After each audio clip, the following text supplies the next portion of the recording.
আসসালামু আলাইকুম। আমি শাহানা শামুন ব্লগ থেকে আজকে নতুন একটা রান্না নিয়ে আপনাদের সামনে হাজির হলাম।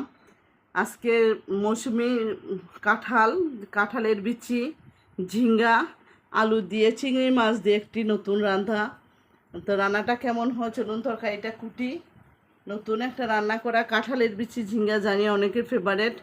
আর রান্নাটা আমি দিচ্ছি, দেখেন কীরকম হয়। চলুন আমরা কাটি সবজিগুলা। সম্মানিত ভিউয়ার্স, দেখুন ঝিঙ্গাগুলা, আমি এটা মৌসুমি সবজি। ঝিঙ্গাগুলোকে কিউব কিউব করে খুব সুন্দর করে কেটে নিয়ে আসছি। পাশাপাশি কাঁঠালের বিচিগুলাকে চিকন চিকন করে ফালতা করছি, এবং আলু আর চিংড়ি মাছ সম্পূর্ণ সবজি এবং মাছগুলো কেটে পরিষ্কার করে নিয়ে আসছি। এখন চলুন চুলাতে যাই। সম্মানিত ভিউয়ার্স, একটা কড়াই বসিয়ে দিলাম চুলাতে। দেখুন আমার কড়াইটা গরম হয়ে গেছে। এখন এটা আমি পরিমাণ মতো এখানে তেল দিয়ে দিচ্ছি। দেখুন, বিসমিল্লাহির রহমানির রহিম। আমি 4 চামচ তেল দিয়ে দিলাম। তেলটা গরম হতেছে। এর ভিতরে দিয়ে দিব 3 চামচ পেঁয়াজ,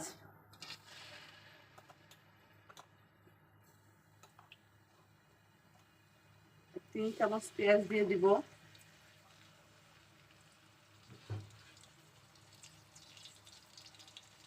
2 চামচ রসুন দিয়ে দিব। এটা হালকা করে নেড়ে দিব। রসুন এবং পেঁয়াজ। এখন এর ভিতরে আমি দিয়ে দিব 2 চামচ হলুদের গুঁড়ো, 2 চামচ মরিচের গুঁড়ো, 2 চামচ ধনিয়ার গুঁড়ো, 1 চামচ জিরার গুঁড়ো, 2 চামচ লবণ। খুব সুন্দর করে নেড়ে দিব।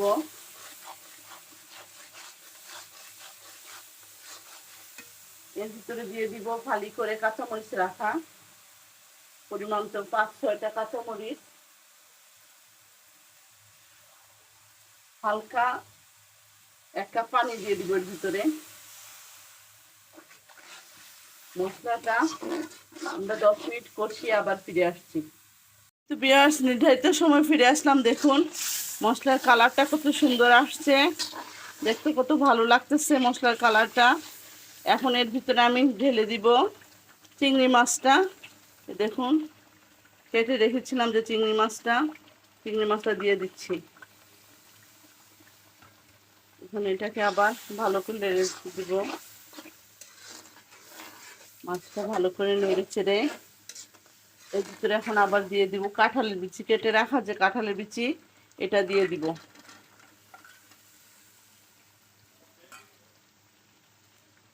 দেখুন কাঁঠালের বিচি দিয়ে দিলাম।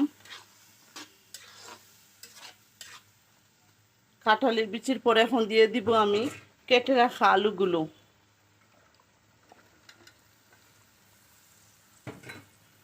এই 3টা উপকরণ একসঙ্গে ভালো করে মিশিয়ে, উপর নিচ করে ভালো করে মিশিয়ে আমি এখন এটাকে ভালো করে উপরে নিচের মশলা উপরে উঠবে, উপরের মশলা নিচে আসবে। এখানে কষানোর জন্য আমি এখানে ছোট মগ দিয়ে 1 মগ পানি ঢেলে দিলাম ভালো করে কষানোর জন্য। 15 মিনিট পরে আমি ফিরে আসতেছি। সম্মানিত ভিউয়ার্স, আমি 15 মিনিট পরে ফিরে আসলাম। দেখুন খুব সুন্দর আমার তরকারি কালারটাও আসছে। এখন এটা অনেকটা সিদ্ধ হয়ে আসছে কাঁঠালের বিচি আর আলু। এখন এর ভিতরে ঢেলে দেবো মূল যে উপকরণটা, ঝিঙ্গা। আমাদের বাঙালিদের একটা ফেভারিট খাবার ঝিঙ্গা, লাউ ঝিঙ্গা অনেকে কি বলেন অনেক জায়গায় জানি না, ঝিঙ্গা বলে কেউ, কুশি বলে কেউ। খুব সুন্দর করে এটাকে নেড়ে ছেড়ে দিব। আমার হাজব্যান্ড আমার বাচ্চাদের খুব ফেভারিট খাবার চিংড়ি মাছ দিয়ে। এটা ছোটো ছোটো চিংড়ি, বড় চিংড়ি দিয়েও আমাদের সিলেট অঞ্চলে কম পাওয়া যায় বড় চিংড়িটা। এটা হাওরের চিংড়ি। এখন এটাকে নেড়ে চেড়ে একটু পানি দিব। কষানোর জন্য একটু অল্প হালকা পানি দিব।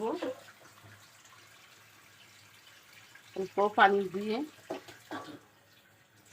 এখন এটাকে আবার ঢেকে দিব ১-১০ মিনিটের জন্য। কিন্তু ভিউয়ার্স দেখুন, আমি আবার ফিরে আসলাম নির্ধারিত সময়ে। খুব সুন্দর দেখুন কালারটা। এটা তো রাত্রে রান্না হচ্ছে, কত সুন্দর কালার আসছে, কিভাবে সুন্দর একটু ঝোলটা। এগুলো তো নরম তরকারি, ঝিঙ্গা লাউতে পানি উঠে যায়, আমি বেশি পানি দেই নাই, তারপরে ধোয়ার পর একটু পানি এখন এর ভিতরে হয়ে আসছে। দেখুন কত সুন্দর লাগতেছে। এখন এর ভিতরে আমি ঢেলে দিব কেটে রাখা ধনিয়া পাতা। আমি এর ভিতরে এখন ঢেলে দিব ধনিয়া পাতা দিয়ে ভালো করে উপর নিচ করে দিব। তরকারিটা হয়ে গেছে আমার। তো এখন পরিবেশন করব।